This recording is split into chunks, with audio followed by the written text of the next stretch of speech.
اچھا ایک اور میں حدیث پاک پیش کروں گا۔ میرے آقا علیہ الصلوۃ والسلام نے ارشاد فرمایا مجھے 5 چیزیں دی گئی، وقت بہت کم، تھوڑی سی میں جلدی میں بیان کروں گا، جو پچھلی کسی نبی کو نہیں دی گئی۔ ایک یہ کہ میں اگر 1 مہینے پہ بھی کھڑا ہوں تو دشمنوں پر میرا روب طاری ہو جاتا ہے، یہ ایک اللہ تعالیٰ نے مجھے صفت دی۔ دوسری، اللہ تعالیٰ نے پوری کائنات کی زمین کو میرے لیے پاک کر دیا۔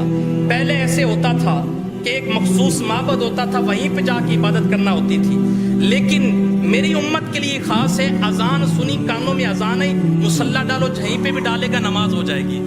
پھر میں ایک جملہ نہ بولتا جاؤں، اچھا پہلے نبی آتے رہے، مخصوص جگہ تھی، یہی پاک ہے، یہی ادھر عبادت ہوگی، اس کے علاوہ کہیں نہیں عبادت ہوگی۔ محمد عربی کے قدم لگے، ساری دھرتی کو پاک کر دیا، جو جہاں پہ نماز پڑھے وقت ہو جائے، نماز پڑھ لے، ادا ہو جائے گی۔ تیسری بات، میرے آقا علیہ الصلوۃ والسلام نے ارشاد فرمائی اللہ تبارک و تعالیٰ نے میری امت پر مال غنیمت حلال کر دیا۔ چوتھی چیز، حضور علیہ الصلوۃ والسلام نے فرمائی قیامت کے دن شفاعت کا حق صرف مجھے ہی حاصل ہوگا۔ 5ویں چیز کیا ہے، اسی پہ ایک جملہ پیش کروں گا۔ 5ویں چیز، میرے آقا علیہ الصلوۃ والسلام نے فرمایا اللہ تعالیٰ نے سب سے پہلے مجھے بنایا اور پھر خاتم النبیین بنا کے بھیجا۔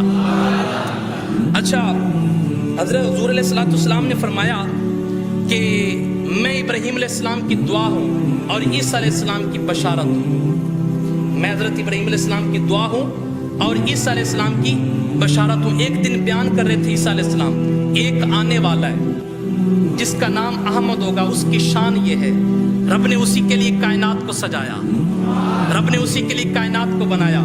جب کچھ بھی نہیں تھا، جب چاند کی چاندنی نہیں تھی، جب سورج کی تپش نہیں تھی، جب ستاروں کی جگمگاہٹ نہیں تھی، جب میں یہ تازگی نہیں تھی، اس وقت اس نے اپنے یار کے نور کو پیدا کیا۔ اور میرے بھائیوں سن لو، حضرت عیسیٰ کہہ رہے ہیں اگر اس نے نہ آنا ہوتا تو میں بھی نہ آتا۔ حضرت عیسیٰ علیہ السلام کی 12 حواری تھے، ایک کھڑا ہو گیا، اس نے کہا حضرت آپ سے بھی افضل ہے۔ میں ایسا جملہ بولنے جا رہا ہوں جو ہوگا نا مومن سینے میں ٹھنڈ پڑ جائے گی۔ اس نے کہا حضرت آپ سے بھی افضل۔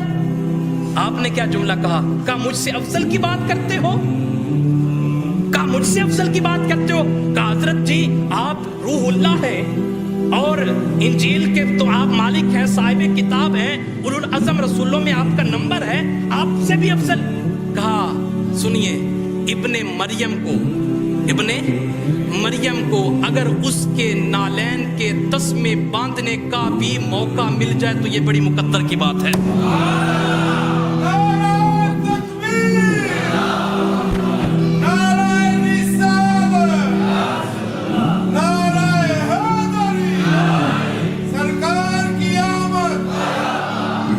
اچھا میں بات کر رہا تھا، ایک جملہ اور پیش کرنا چاہتا ہوں۔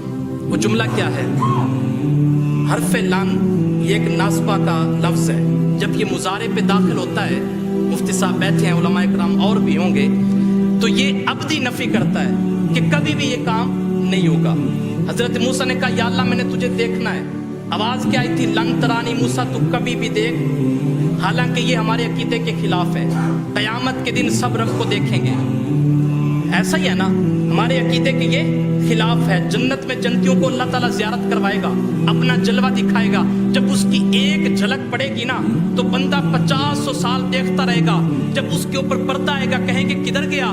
کہا بھائی 50 سال دیکھا، کہا نا ابھی تو دیکھا تھا، آنکھ جھپکی ہے آپ نے ہٹا بھی لیا، تو یہ جلوہ تو دیکھنا ہے، تو یہ کیوں کہا موسیٰ تو کبھی بھی نہیں دیکھ سکتا؟